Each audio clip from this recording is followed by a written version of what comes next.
आज हम बनाने जा रहे हैं मुंबई के मशहूर वड़ा पाव की सूखी लाल चटनी। उसके लिए हमें इन चीज़ों की ज़रूरत है। सूखा नारियल या नारियल का गोला, इसको हमने ग्रेट कर लिया, ये 50 ग्राम लिया है। लाल मिर्ची पाउडर 25 ग्राम। लहसुन की कलियां छील ली हैं हमने, 10 कलियां ली हैं और उनको हमने ऐसे बीच में से लंबाई में आधा किया है। तो नमक हाफ टी स्पून, आप अपने स्वाद अनुसार भी डाल सकते हैं। सबसे पहले हम इन सब चीज़ों को ड्राई रोस्ट कर लेते हैं।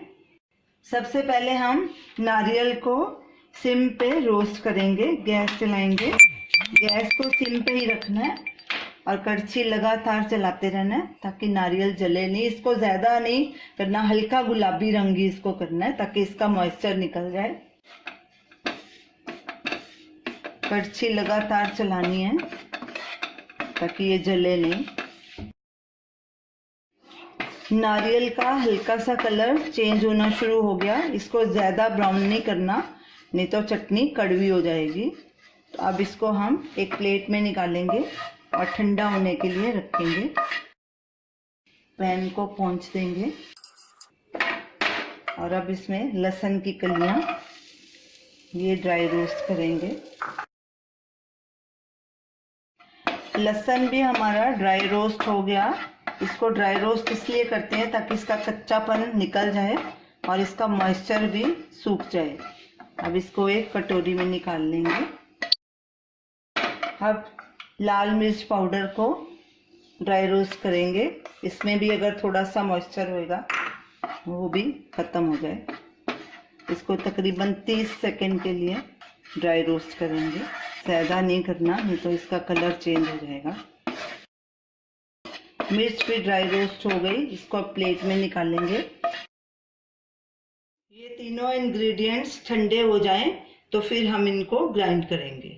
नारियल ठंडा हो चुका है। सबसे पहले हम नारियल को ग्राइंड करेंगे।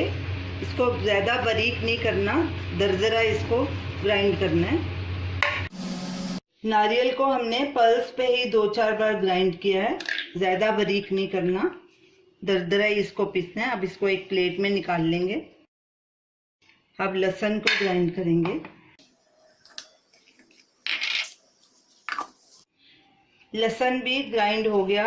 अब इसमें लाल मिर्च डालेंगे, नारियल डालेंगे